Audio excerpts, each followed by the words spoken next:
Vale. Vale, ya está. ¿Estamos en vivo? Sí, estamos en directo. Bueno, entonces, buenos días a todos. Gracias a todos aquellos que están participando. La vez pasada hablamos del Dharma. Sí. Pero hablamos del Dharma de una manera más bien genérica. Sí. Y expliqué brevemente cómo usamos el ejemplo del agua, ¿no? O que se aplica a cualquier otro elemento, cómo todos los elementos de la naturaleza son creados con un grupo de características específicas. Sí. Eso es lo que se conoce como la naturaleza intrínseca del elemento, el Swabhava. Si las condiciones externas cambian, puede ser que la naturaleza de ese elemento se transforme. Y esa naturaleza adquirida o transformada se llama nisarga. Dimos el ejemplo del agua, ¿no? Si las condiciones cambian y el clima se vuelve muy frío, etc., el agua se transforma en hielo. Mientras las condiciones externas perduren, el agua se va a seguir manteniendo como hielo. Cuando esas condiciones perduran por mucho tiempo, por mucho tiempo, entonces ese nisarga o naturaleza adquirida reemplaza o toma el lugar de la naturaleza original del elemento. Pero tan pronto como esas condiciones desaparezcan, esas condiciones que son anormales desaparezcan, la naturaleza original vuelve a manifestarse. Entonces, ¿cómo se aplica esto a la vida diaria de las personas? ¿Sí? Todos hablamos del Dharma también como, no sé si esto lo mencioné, escuché una clase muy interesante, muy cortita, un extracto, una clase de un devoto del sur de la India, de la Sri Sampradaya. Me la mandó un amigo. Y daba una definición de Dharma muy interesante, que era como un conjunto de reglas y regulaciones, ¿sí? Que sirven para encauzar o dirigir la vida de la sociedad. Porque también mencionamos que el Dharma es lo que nos diferencia a nosotros de los animales. Es decir, hablamos sobre las 4 funciones básicas que cumplen los animales, o los animales más desarrollados: comer, dormir, tener vida sexual, aparearse, reproducirse y defenderse.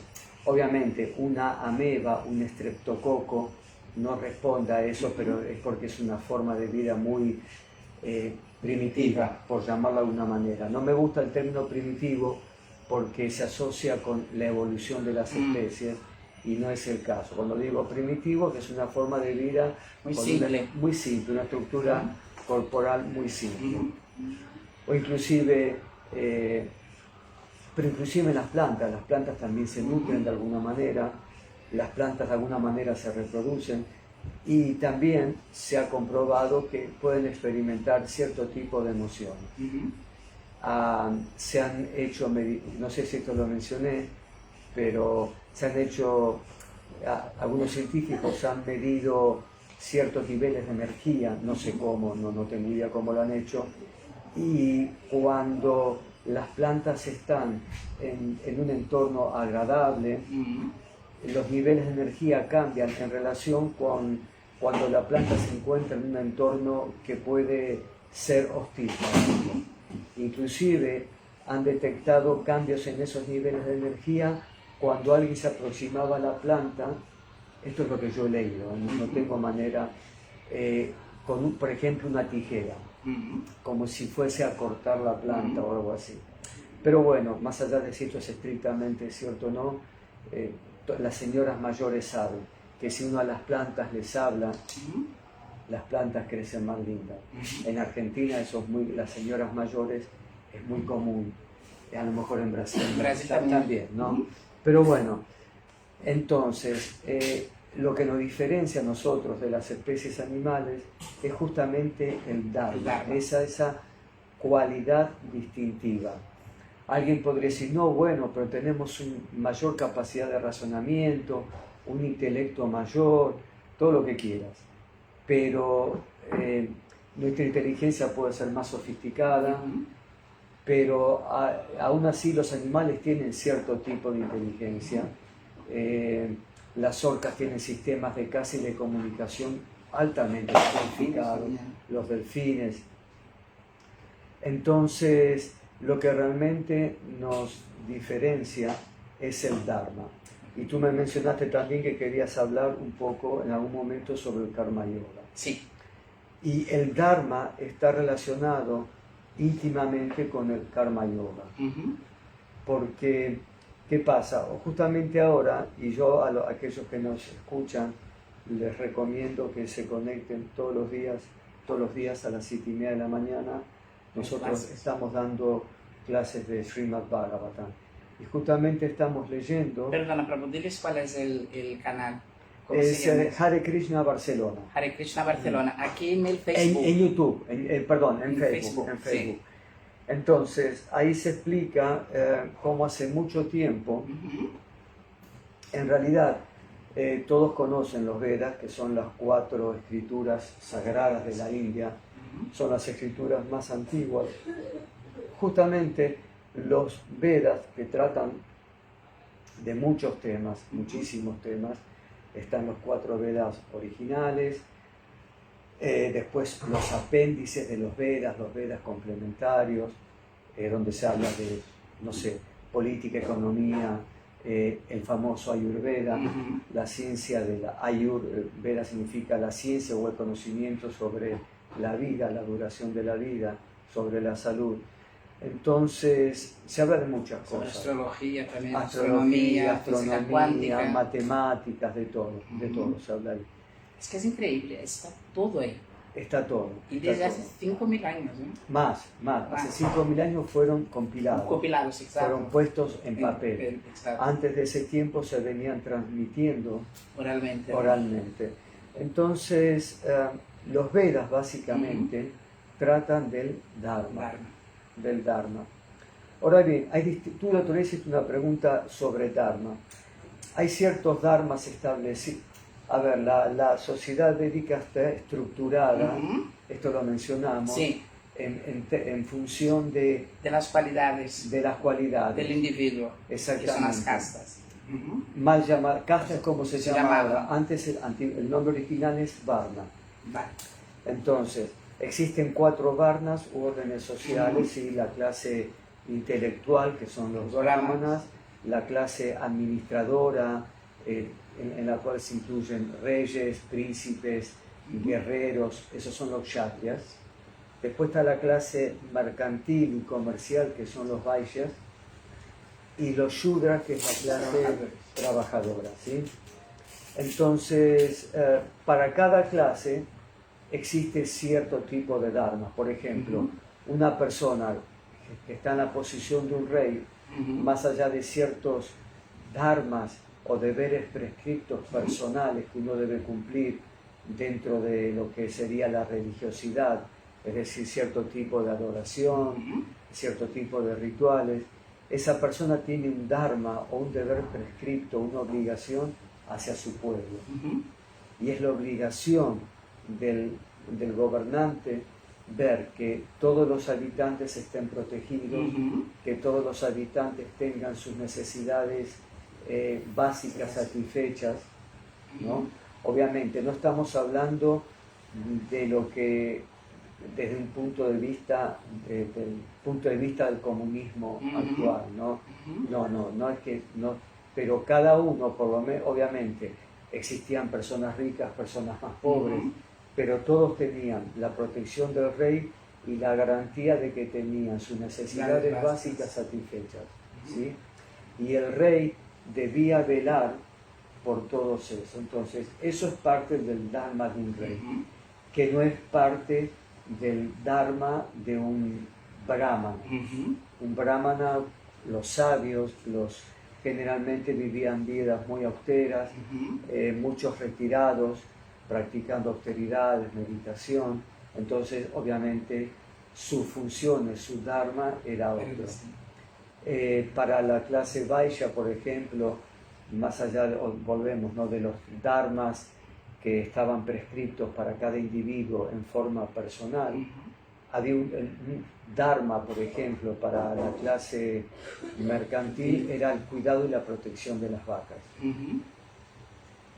Y así, entonces, el cumplimiento de todos estos dharmas hace que toda la sociedad funcione de una manera estructurada y perfecta.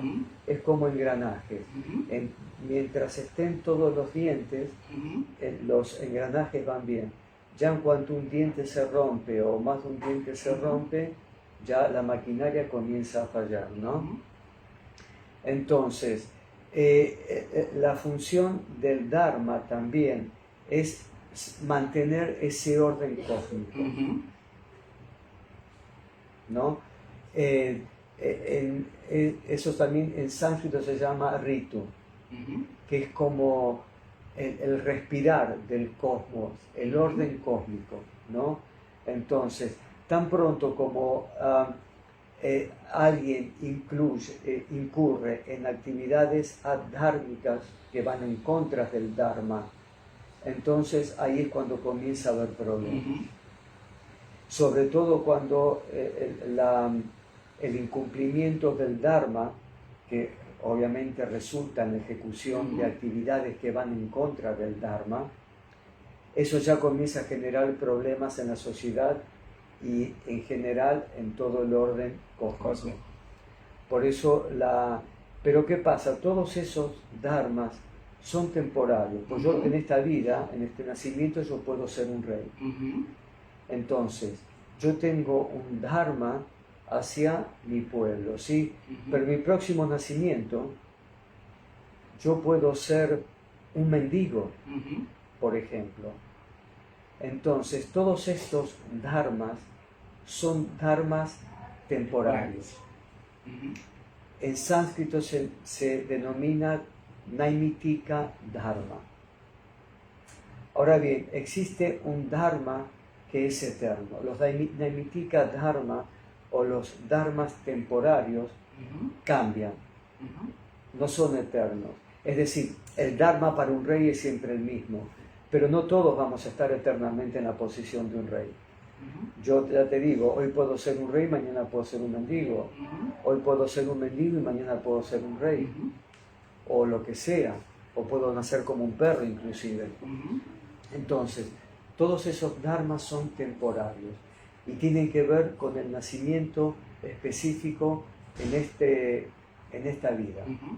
Sin embargo, así como los elementos materiales tienen un swabhava o una naturaleza intrínseca que es eterna, ¿sí? Porque la naturaleza del agua es siempre la misma, en tanto las condiciones externas no cambien. Entonces existe un dharma para todas las entidades vivientes, que es lo que se conoce como el nitya dharma. Nitya significa eterno, o también se usa la palabra sanatana. Sanatana significa eterno también. Existe un dharma que es eterno y que va más allá de las conceptos, porque, a ver, todo lo que tiene que ver con el nacimiento está relacionado con este cuerpo presente. Con el personaje. Claro, perdón interrumpirte, entonces el dharma sería el dharma del alma. El dharma del alma. Vale. Tú en esta vida naciste en Brasil, ¿no? Y en un entorno familiar. Tu vida siguiente no sabemos, a lo mejor tienes las desgracias de nacer en Argentina, por ejemplo, ¿no? Bueno. Y yo nací en Argentina y tengo un montón de, sí, puedo decir soy argentino, soy fanático de Messi, puedo decir muchas cosas, pero todo eso está relacionado con el dharma temporal, con mi cuerpo. El personaje. ¿Y el otro dharma cómo se llama? Se llama, que es el dharma eterno, sí. Que es lo que se conoce como el nitya. Nitya dharma. Nitya dharma, o vale. También sanatana dharma. Sanatana dharma, exacto. Entonces, y ese es un dharma eterno.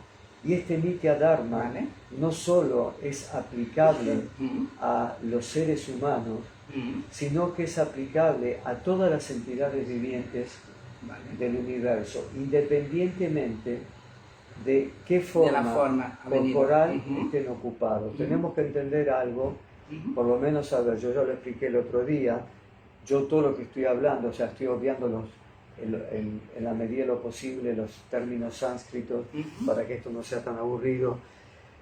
Pero todos tenemos que entender, o sea, lo aclaré, fue lo primero que ¿Quieres dije. agua ahí? No. Yo estoy hablando de un punto de vista ateísta, ¿no? Si alguien no cree en Dios, bueno, puede estar de acuerdo o no con mis opiniones, pero yo estoy hablando desde el punto de vista de una persona que cree en Dios. Sí, sí, y además, nosotros hablamos el otro día, tú hablas sobre eso, que hay varios, que había 5 tipos de conciencia. Exactamente. De conciencia. Pero además había tú has dado el ejemplo de las nubes, que había la lluvia, que había el sol, pero había una causa superior, y dijimos que es la fuente de la suprema personalidad de Dios, la causa superior. Sí. Porque por más que seas ateo o no creas en lo que sea, el universo es vibratorio, es energía. Y por más que no lo tomes esta conversación desde un punto espiritual, pero desde un punto científico, hay algo más allá. Porque estábamos hablando de la causalidad, que todo tiene una causa. Y hablando de una parte física, todo ese espacio que hay en este universo tiene un orden, tiene un dharma, funciona perfectamente. Pero,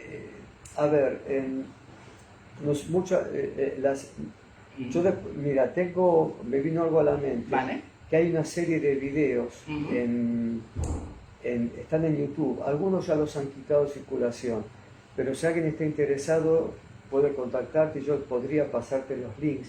Vale. De videos de científicos, no son científicos Hare Krishna, científicos comunes y corrientes que explican cómo, por ejemplo, inclusive la forma más primitiva de vida, una célula no puede aparecer por casualidad. Exacto.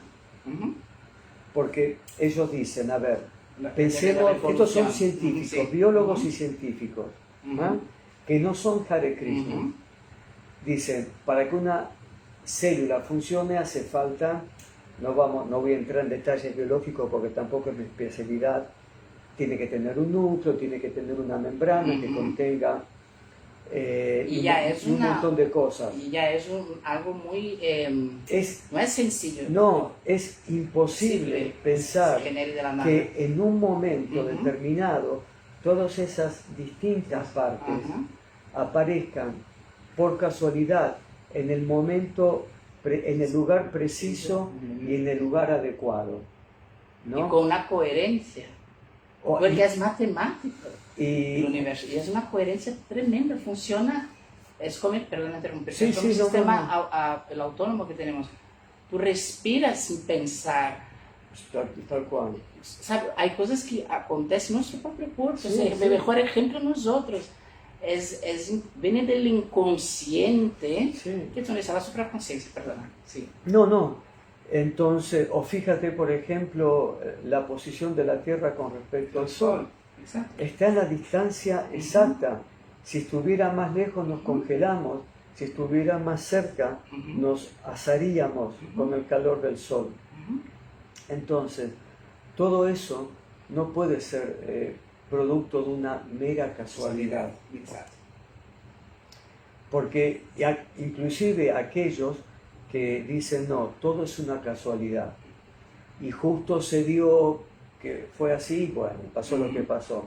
Pero esta misma gente que defiende tanto la casualidad, ellos en sus experimentos no dejan nada librado a la casualidad. Todos los experimentos científicos son minuciosamente calculados, el entorno del experimento está perfectamente, ¿cómo se dice?, esterilizado, cosa que no haya perturbación, contaminación que venga del exterior, todo está fríamente calculado, nada queda librado a la casualidad. Entonces, ¿cómo es posible que ellos hablen de casualidad? Claro, porque si todo, para reproducir tiene que ser si todo fuese casual, si todo dependiese de la casualidad, ¿qué sentido tiene estudiar? ¿Qué sentido tiene mandar a mis hijos al colegio? Si en última instancia lo que suceda va a ser un producto de la casualidad. lo que existe es la causalidad. Yo estudio y yo me esfuerzo porque yo sé que si yo, idealmente, no pensemos bueno que la sociedad, pero tradicionalmente, yo sé que si estudio y me preparo o aprendo una profesión, tengo más elementos para ser una persona exitosa en la sociedad. Si todo fuese casualidad, yo me levantaría a la mañana y bueno, si comeré, si tengo que comer, pero no, nuestra vida está basada en la causalidad. Trabajo porque necesito tener dinero, porque necesito dinero para comer, para vestirme, para salir a divertirme, para ligar el fin de semana, para lo que sea. Entonces, todo tiene una causalidad. Y si voy de fiesta, yo no me paro en la barra de un bar esperando que las chicas vengan a mí. Voy yo y las busco, porque a menos que sea Brad Pitt, las chicas no van a venir a mí. Entonces, yo voy y soy el causante. Entonces, la causalidad se aplica en todos los órdenes de la vida. Inclusive los científicos que pregonan que todo es casual, que todo es un producto de la casualidad, ellos no dejan nada librado a la casualidad. Se rompen la cabeza con cálculos científicos, elaboran modelos matemáticos, experimentos en laboratorios que están perfectamente calculados y todo porque justamente nada es casual. Entonces, volviendo al tema del Atma, que era del Dharma, del alma, es el Dharma superior. Entonces, existe un Dharma que es eterno y ese Dharma está relacionado con la Jiva. La Jiva en sánscrito es el término que se da en general a toda entidad viviente, todo aquello que tiene vida. Y ese es el nombre. Y también por eso este Sanatan Dharma se conoce como Jaiva Dharma. Jaiva Dharma significa el Dharma para todas las entidades vivientes. Quiere decir que el Dharma para ti, que eres un ser humano, es el mismo, cuando hablamos de Nitya Dharma o Dharma eterno, ese Dharma eterno es algo inherente y constitucional en la entidad viviente. Y es el mismo Dharma para ti y para mí, que estamos en una forma humana, que es el mismo Dharma para la hormiga, para el perro o para una babosa. Es el mismo Dharma. Y tú me dices, pero a ver, ¿de qué me estás hablando? O sea, ¿cómo comparas una babosa con una hormiga, con un perro, una vaca y un ser humano? Porque estamos hablando ahora desde el punto de vista del alma. Krishna explica en el Bhagavad Gita que existen distintos tipos de conocimiento. Existe un tipo de conocimiento que está en la modalidad de la pasión. El conocimiento en la modalidad de la pasión dice que ve en cada forma de vida o en cada entidad viviente, o ve cómo ponerlo, a ver, en cada forma de vida, en función del cuerpo, algo distinto. Es decir, que hace diferencia entre un hombre y una hormiga. Hay cierta diferencia, claramente, ¿no? Pero es la forma corporal. El conocimiento en la modalidad de la bondad entiende que la vida, o sea, que dentro de cada cuerpo hay un alma espiritual. Y en última instancia, todas esas almas espirituales tienen la misma calidad. Son todas iguales. No quiere decir que todas las almas son una sola alma. Existe una diferencia en función de la individualidad. Pero en esencia, tú y yo somos iguales. Y no importa de si tú eres brasilero, si tú eres mujer o si tú eres un perro. Por eso en el Bhagavad Gita se dice que un sabio ve con la misma visión a un brahman erudito, a un perro, a un comeperro, a un elefante o a una vaca. Porque esa persona ve todo en función de la chispa espiritual, del alma espiritual que está dentro del cuerpo. Entonces, esa alma, el alma espiritual que es energía espiritual, ¿sí? Todos entendemos el concepto de energía, ¿sí? La ciencia moderna habla de energía y ha estudiado la energía hasta niveles relativamente cuánticos, desarrollados, sí. Niveles cuánticos, pero todo lo que ha estudiado la ciencia moderna es dentro del campo de la energía burda. Sí, de ese material, ¿no? Es decir, la energía burda se refiere a los elementos materiales densos, que pueden ser percibidos por nuestros sentidos. Pero hay un mundo sutil, hay un mundo sutil. Donde está la supraconciencia. La ciencia védica dice que la energía material está compuesta de 8 elementos, que son la tierra, el agua, el fuego, el aire, el éter, la mente, la inteligencia y el ego falso. El ego falso. Tierra se refiere a todos los elementos que están en estado sólido. Sí, perdón, eso es lo material. Material. Vale, sí. Agua se refiere a los elementos en estado líquido. Sí. ¿Por qué? Porque desde el punto de vista filosófico es indistinto, filosóficamente hablando, no tiene importancia las distintas propiedades de los elementos sólidos, es decir, me da lo mismo el hierro que el oro, que el cadmio o el sodio. Son elementos sólidos, ¿sí? Tierra, lo llama tierra para referirse a los elementos sólidos. Lo mismo que en un sentido es lo mismo el agua que el alcohol, aunque tienen propiedades químicas distintas, son elementos líquidos. Hay diferencia desde el punto de vista científico y técnico, pero no hay una diferencia desde el punto de vista filosófico. Por eso, filosóficamente hablando, a los elementos se los agrupa de esta manera: tierra, los elementos sólidos; agua, los elementos líquidos; aire, los elementos gaseosos; fuego, los elementos que son energéticos, que puede ser la luz, el fuego propiamente dicho, la electricidad es una forma de fuego, otras formas de energía que produzcan luz y calor, la energía atómica, y luego está el éter. Estos 5 elementos se llaman los elementos burdos porque pueden ser percibidos por nuestros sentidos. Después están los elementos sutiles, que son la mente, inteligencia y el ego falso.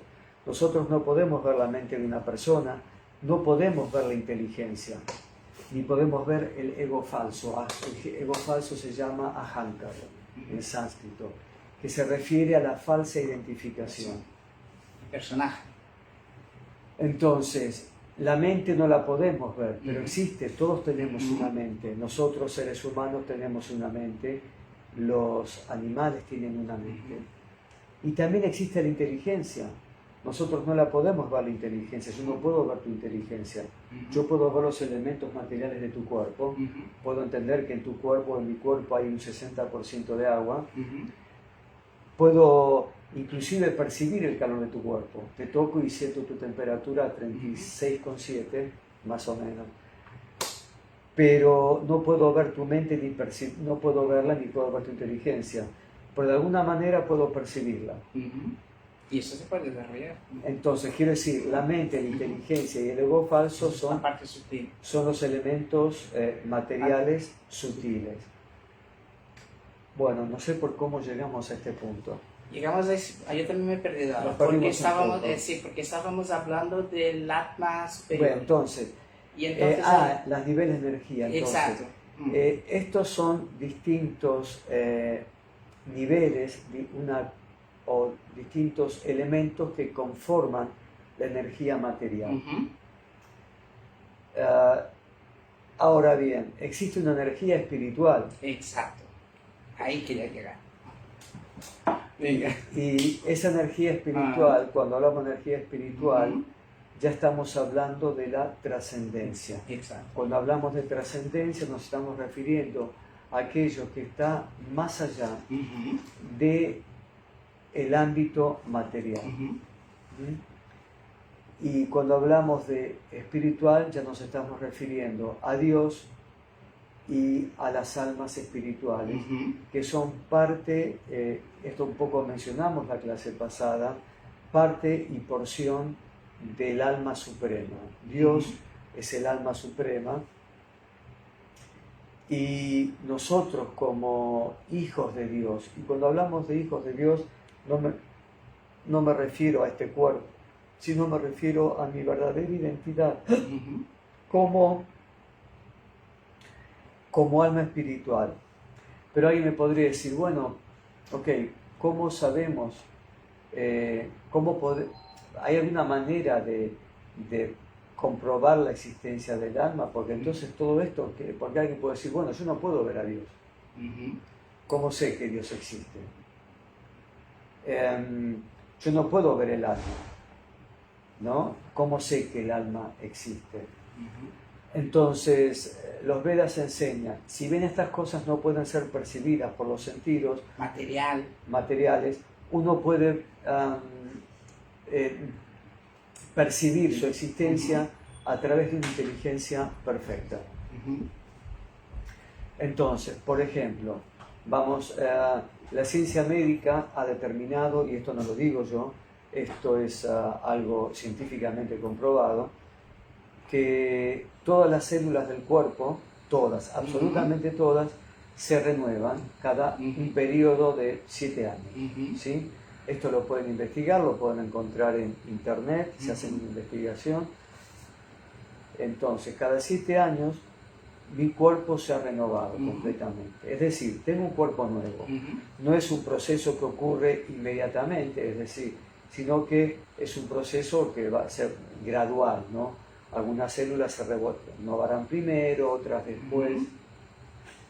Es más, constantemente dentro de mi cuerpo existen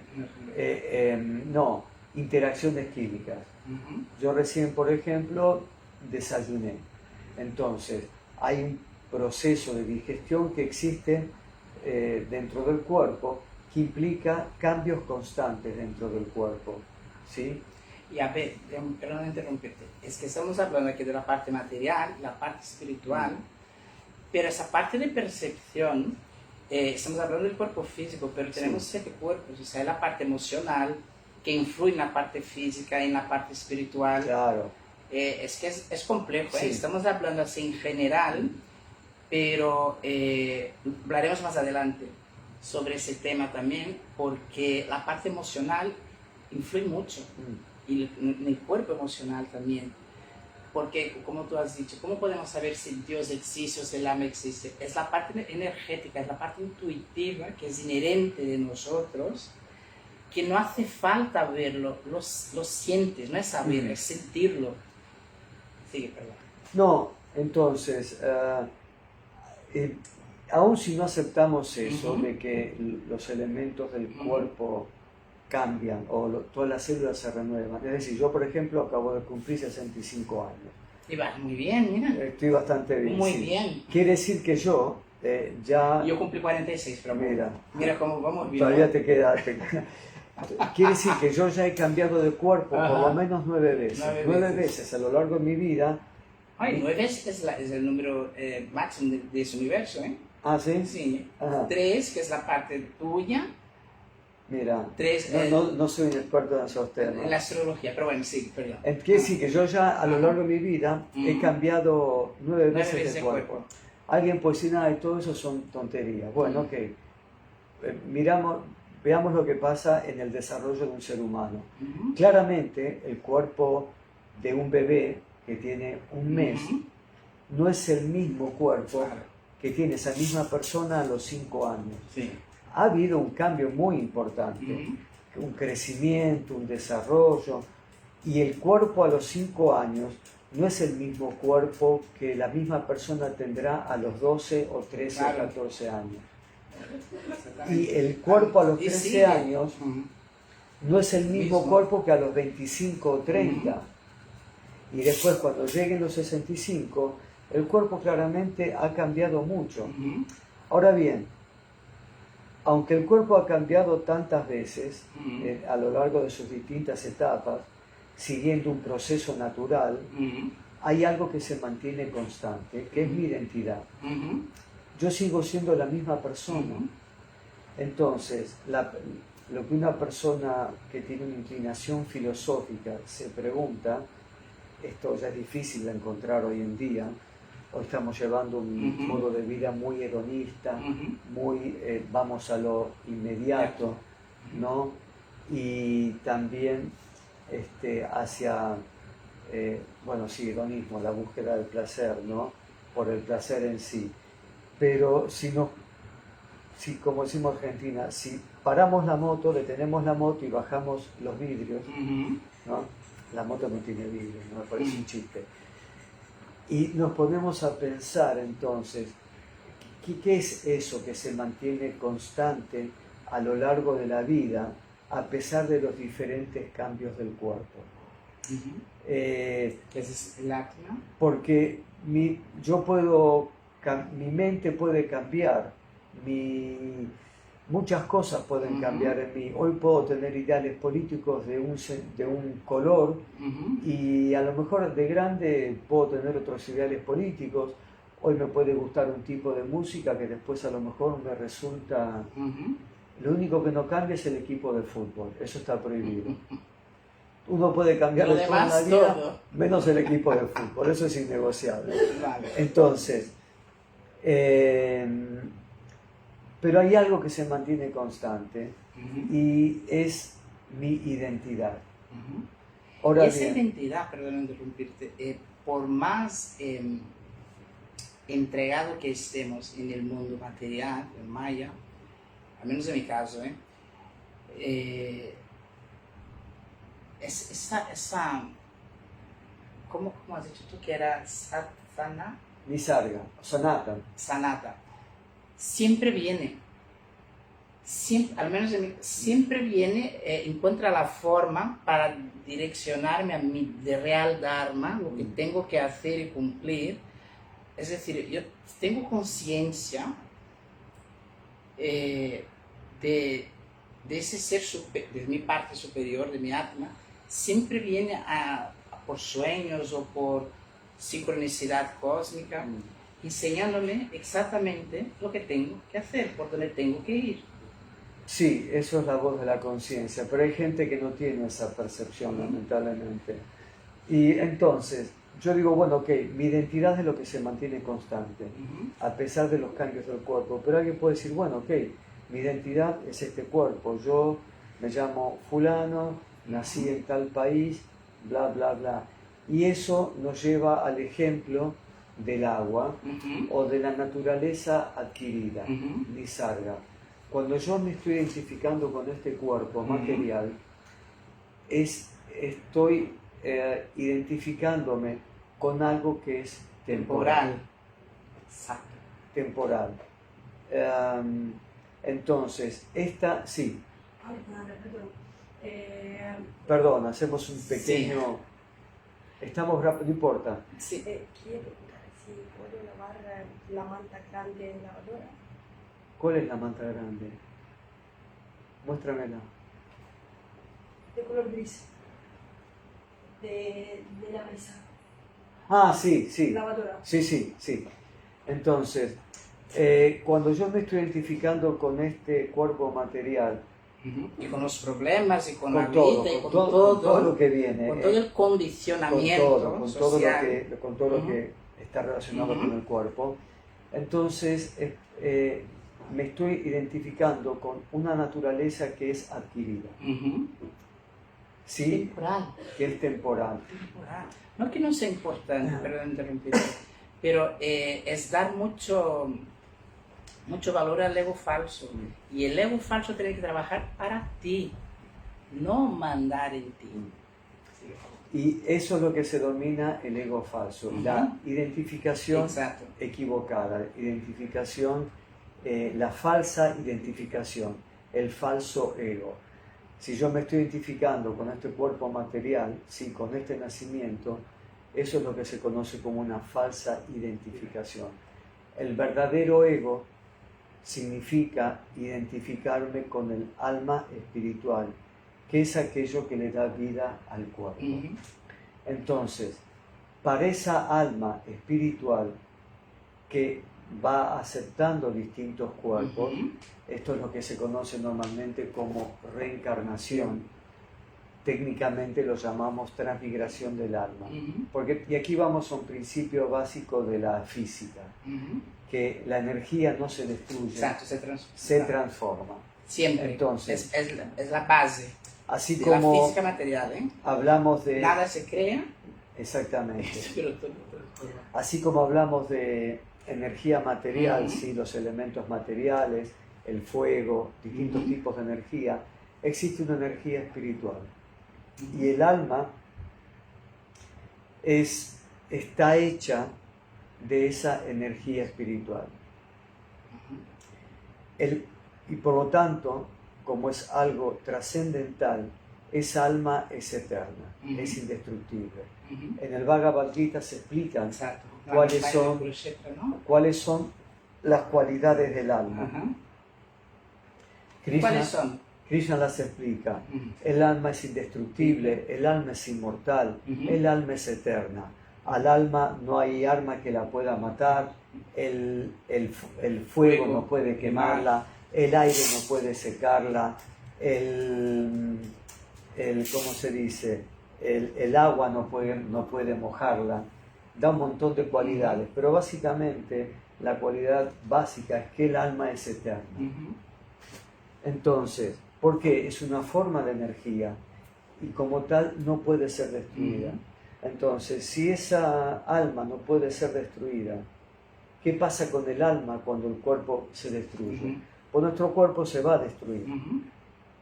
El Bhagavad Gita dice, de aquello que es eterno no hay cambio, que es el alma espiritual. Para el alma no hay cambio. El alma no muta, no transmuta, no cambia. Es siempre una partícula espiritual, una partícula de energía espiritual, una chispa espiritual.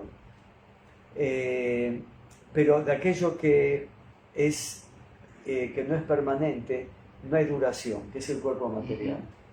Este cuerpo material algún día va a ser reducido a cenizas o va a ser transformado en excremento, en petróleo con el tiempo.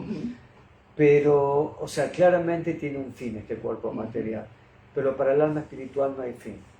Prabhu, déjame hacerte una pregunta. Sí. Que es muy interesante todo eso, pero dentro de nada, 10 minutos o así terminamos.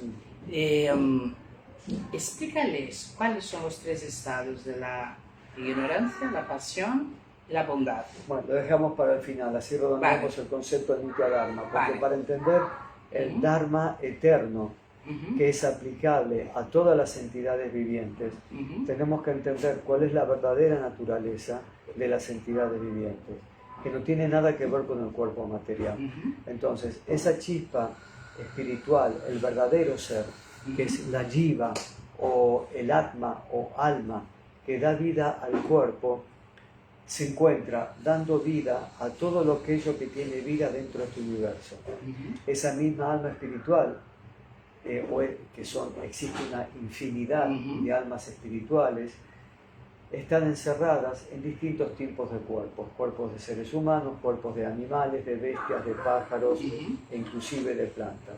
Todo lo que tiene vida, todo lo que manifiesta síntomas de conciencia, es decir, que tiene vida, quiere decir que dentro de ese cuerpo particular hay un alma espiritual. El cuerpo cambia, pero el alma espiritual es la misma. Insisto con esto, no es que todas las almas espirituales son una, no.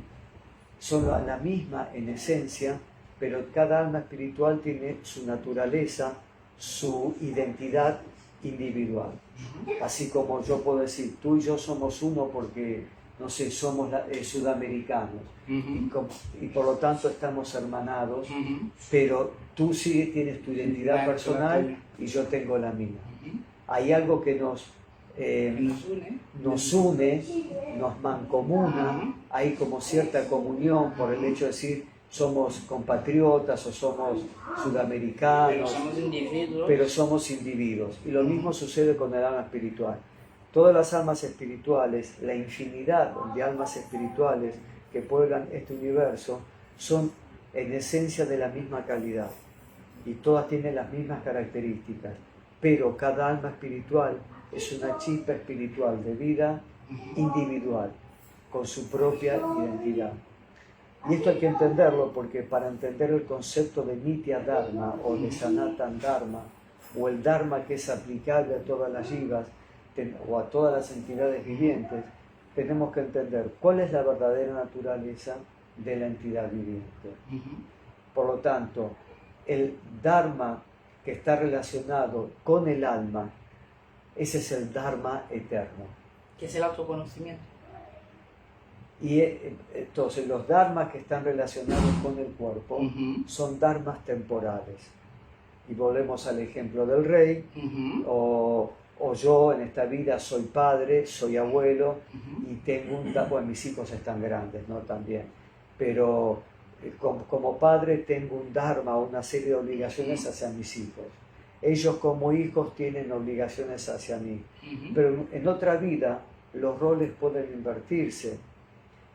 Entonces, hoy estamos en una posición y tenemos una cierta serie de obligaciones que cumplir, pero en otro nacimiento podemos estar en una posición completamente distinta. Pero todas esas posiciones, por más que sean distintas, son para el desarrollo del Dharma superior. Claro, ¿no? todo apunta a eso. Todo apunta a eso. Pero independientemente de qué forma tengamos en un nacimiento determinado, nosotros seguimos siendo la misma persona. Y así hemos pasado por miles y miles y miles de millones de nacimientos. ¿Sí? Y hemos experimentado de todo. Hemos todo. hecho de todo, chicos. Hemos tenido cuerpos de semidioses, hemos tenido cuerpos de reyes, hemos sido malas personas, asesinos, violadores, buenas, todo. Esa es una cosa que yo lo tengo, pero no interrumpir. Sí, no. Y que me vino el año pasado despertar es de que somos todo. Obvio que cada uno puede elegir, pero está todo aquí dentro de nosotros, incluso hoy en día. Sí. No, está bien, está bueno.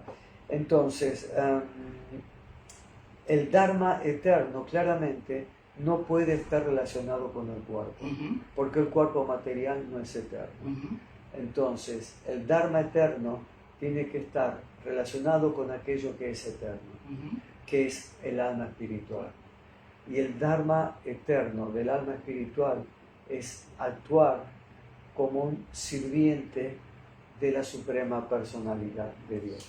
Independientemente de en qué posición estamos en esta vida, de cuál sea mi forma corporal, el Dharma eterno, la posición constitucional de todas las entidades vivientes, insisto con esto, independientemente de su cuerpo, es actuar como sirvientes de la suprema personalidad de Dios. Lo que pasa es que cuando estamos en ciertas formas de vida que no son las formas de vida humanas, es muy difícil entender este Dharma. Para un perro también, para un perro, imagínate. Para humanos también, claro, muchísimos. Imagínate, para un perro, claro. Imagínate para un perro, ¿sí? Acá tenemos un gato que anda dando vueltas, ¿no? De un vecino. Y todos los días viene el gato. Si yo lo siento al gato sobre mi regazo y le empiezo a explicar que, de la conciencia de Krishna, de la es un alma espiritual eterna y que su Dharma eterno es ser un sirviente de la suprema personalidad de Dios, el gato me va a mirar con carita así, y lo que va a hacer es tirarme zarpazos para seguir, no va a entender nada. Pero cuando estamos en esta forma humana de vida, esta forma humana, el cuerpo humano, nos da todos los elementos necesarios para poder entender esto. Y es precioso. Es precioso. Por eso esa instrucción, el primer aforismo del Vedanta Sutra, lo voy a decir en sánscrito, es Atato Brahma Jigyasa. Significa, ahora es el momento de dedicarnos a investigar, a comprender la verdad absoluta. ¿Y ahora qué significa? Ahora que estamos en este cuerpo humano, ahora que tenemos esa bendición de obtener una forma humana, la forma humana es única dentro de 8.400.000 especies de vida. Así como en las escrituras, el Padma Purana clasifica las formas de vida o todos los seres vivientes en 8.400.000 especies. 2 millones son acuáticos, otros como 2 millones son aves, tantos millones son mamíferos, hay un número determinado, ahora no lo recuerdo, no viene al caso. Pero ahora la forma humana es única. Entonces tenemos que entender, después de muchísimos nacimientos, hemos tenido esta bendición de tener una forma humana, de tener un cuerpo humano. Y este cuerpo humano me da a mí la capacidad, la posibilidad de reflexionar sobre estos temas y meditar sobre estas cuestiones. Por lo tanto, por eso es que el Vedanta Sutra dice, ahora que usted tiene un cuerpo humano, su obligación es tratar de entender la verdad absoluta. Y la verdad absoluta es aquella verdad que no está sujeta a las condiciones materiales, que no son relativas. Es la verdad de la cual todas las verdades dependen. Es la causa original de las cuales, de la cual todas las causas secundarias dependen, la causa original de todas las causas. Y eso es la suprema personalidad de Dios, Sri Krishna. Entonces, nuestro Dharma eterno, nuestra posición constitucional como seres vivientes, como almas espirituales, es justamente dedicarnos al servicio devocional del Señor. Y esa es la forma eterna del Dharma. Todos los otros dharmas son relativos, son temporarios. Y es más, tienen una motivación o una causa material. Pero el Nitya Dharma o el Sanatan Dharma, ese Dharma no cambia. Y es el mismo Dharma para todos. Y ese Dharma es eterno, que es que yo debo actuar como un sirviente de la suprema personalidad de Dios. Jesucristo enseñó lo mismo, con otras palabras, en otro tiempo, en otras circunstancias, a lo mejor de una manera un poco distinta. Pero es lo que te comentaba, no es el saber, es el sentir. Cuando uno tiene ese despertar, sobran las palabras. Claro. Sobran las palabras, bueno. ¿sabes? Porque es algo que es intrínseco tuyo y es algo tan superior que la semántica no es importante. Lo que pasa es que tú a lo mejor llegas a esa experiencia interior porque tienes o has escuchado o has oído o a lo mejor tienes una sensibilidad especial tuya. Pero no todo el mundo tiene esa. No, claro. Tenemos el caso de Stephen Hawking, una mente brillante, uno de los científicos más brillantes de los últimos tiempos. El tipo era completamente ateo. No sé si has oído hablar sobre Nassim Haramein. Luego te voy a pasar. Él ha podido solucionar la teoría del todo que Stephen Hawking ha intentado hacerlo. Y él es indio, si no me equivoco, pero vive en Estados Unidos. Es un genio. Nassim Haramein. Y tiene creo que 120.000 seguidores solo en Instagram y YouTube. Es increíble cuando tantas personas que no tienen ninguna importancia tienen millones de seguidores. Y ese hombre, él hizo experimentos a través de todas las teorías, tanto de Einstein como de Stephen Hawking, y le pudieron unificar a través de la física cuántica, la física newtoniana con la física espiritual. Es increíble. Bueno, es a ver, increíble. yo poco a poco, a mí me interesa mucho la ciencia, pero ya estoy completamente alejado. Pero a veces si hay algún artículo interesante y serio, me gusta verlo. Pero, por ejemplo, hoy muchos físicos hablan del multiverso o exacto. multiuniverso. su concepto del multiverso es completamente distinto al nuestro, pero ellos ya hablan de la existencia de más de un universo, que es lo que en la filosofía védica se explica, que no existe solo un universo, el universo en el cual vivimos, sino que existe una infinidad de universos. Lo que pasa es que el concepto del multiverso dice que yo existo en una infinidad de universos, pero en cada universo yo he tomado una opción distinta de vida, entonces hoy aquí tengo esta posición, pero en otro universo a lo mejor soy policía, en otro universo a lo mejor soy stripper, no sé, por decir algo. Bueno, con este cuerpo la verdad que stripper no puedo ser, no me dan ni 5 céntimos, pero es la misma versión mía, repetida infinitamente, pero por haber tomado distintas opciones de vida, termino en distintas posiciones. Bueno, nuestro concepto del universo múltiple es distinto, completamente distinto. Existen infinidad de universos y yo estoy en este universo, pero no estoy en otros universos.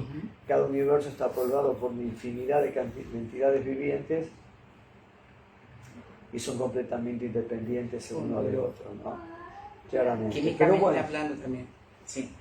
Pero a lo que vamos es, poco a poco, la ciencia se va acercando, ahora porque no hay está otra. la famosa teoría de cuerdas, Sí. que dice que no existe una sola dimensión, sino que existe, vivimos en un espacio multidimensional, que nosotros solo percibimos, la teoría de cuerdas habla de, creo que de 9, no, 11 u 11, yo sé lo que pero no importa, 9, a lo mejor descubrieron 2 más, dimensiones. Pero de hecho en la teoría o en la ciencia védica existe el concepto de un espacio o una percepción multidimensional. Cuando uno, por ejemplo, ve la descripción del universo que se da en el quinto canto del Srimad Bhagavatam, es una cosa completamente lógica que en principio no tiene absolutamente nada que ver con lo que nosotros vemos del universo a través del estudio empírico, los planetas, el sistema solar. La descripción que se da en el Bhagavatam es una cosa completamente... Pero ¿qué pasa? ¿Cómo entendemos eso? Esa es la descripción del universo hecha por una persona que tiene una percepción multidimensional, que puede percibir la realidad en más de 3 dimensiones. Entonces, y por eso vienen las tantas discrepancias entre una cosa y otra.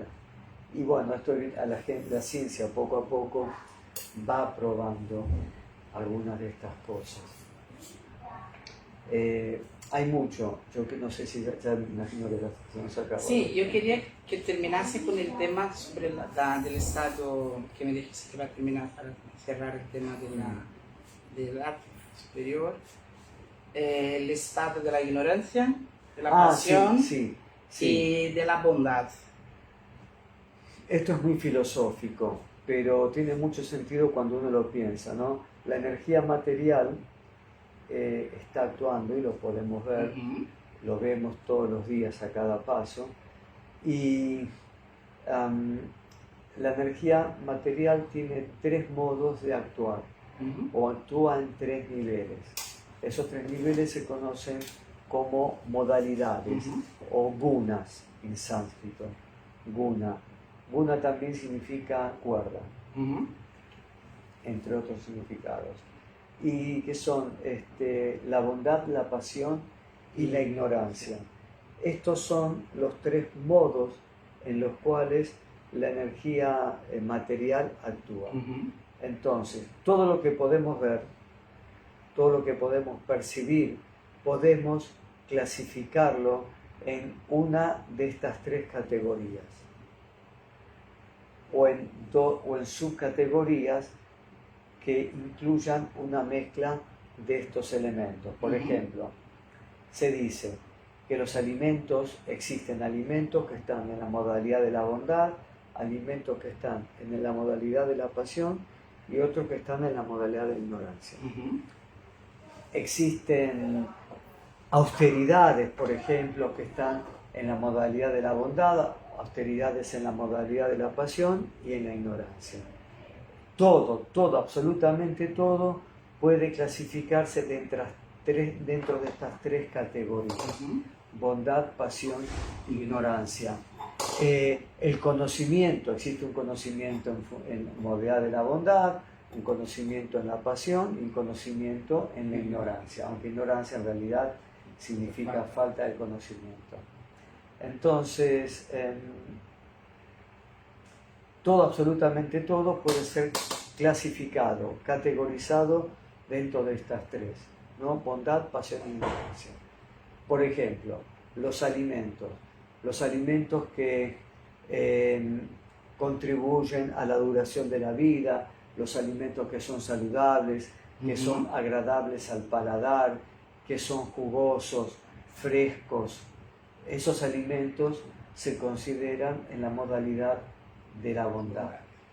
Los alimentos que son muy picantes, muy salados, muy calientes, eso se considera, y alguna otra característica más, muy salado, todo lo que es muy al extremo. Agrio también. Sí, eso se considera un alimento en la modalidad de la pasión. Y los alimentos en la modalidad de la ignorancia son alimentos que ya son pútridos, fétidos, o que a lo mejor se han desarrollado, no sé, gusanos, como el famoso queso Roquefort. Eso se considera la modalidad de la ignorancia, por ejemplo. Y así todo puede ser categorizado en estas tres, valga la redundancia, categorías, ¿no? Obviamente, todo esto de bondad, pasión e ignorancia puede ser aplicado absolutamente a todo. Puede aplicarse al tipo de austeridades que uno ejecuta, puede aplicarse al tipo de actividades que uno ejecuta, puede aplicarse al trabajo que uno tiene, inclusive.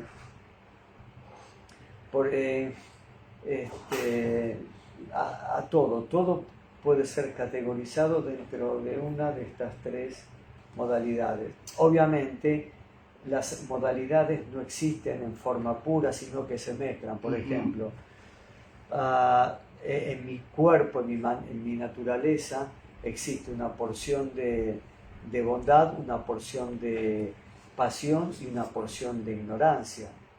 Y estas tres modalidades siempre están compitiendo entre sí para obtener la supremacía,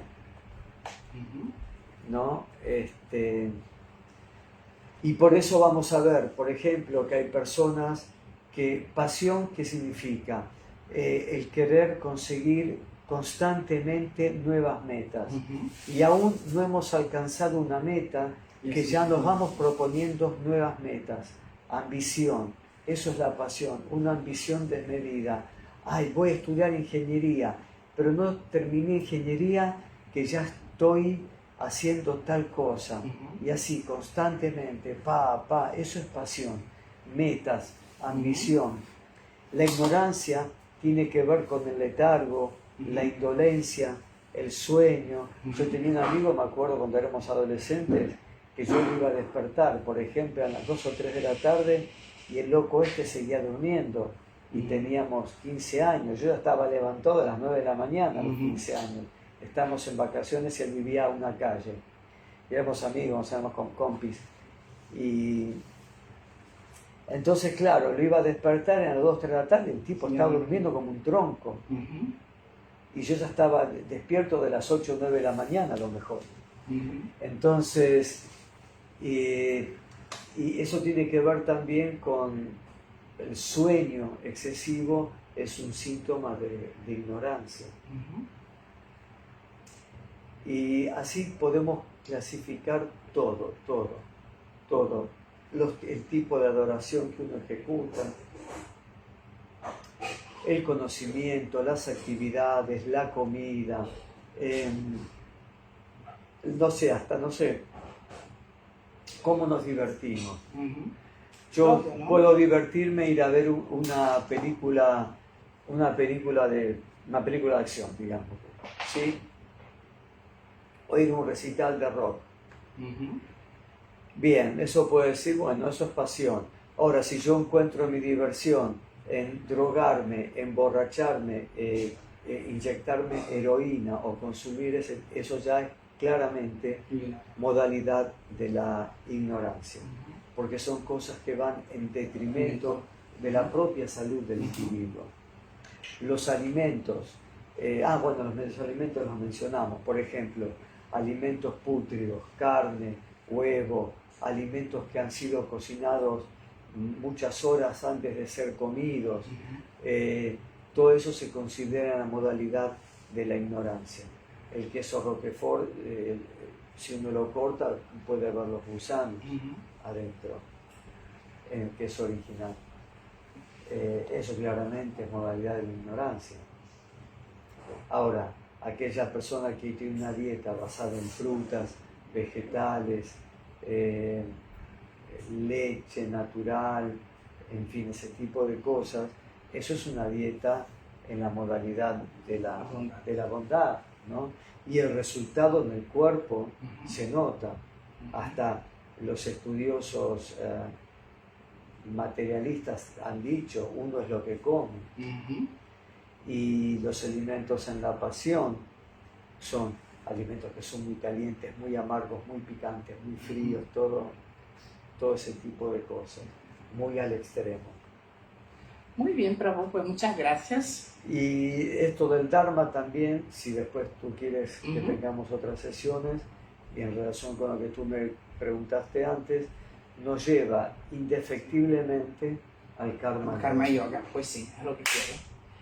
Chicos y chicas, espero que os haya gustado. Recordad, cada mañana a las 7:15, ¿no, Prabhu? Sí. En el... No, 7:30. 7:30. ¿Cuál es el nombre? Hare Krishna Barcelona. Hare Krishna Barcelona. Aquí en el Facebook hay clases a diario, ¿vale? Sí. Y los jueves a las 6:30 y los sábados a las 6:30 hay clases del Bhagavad Gita también.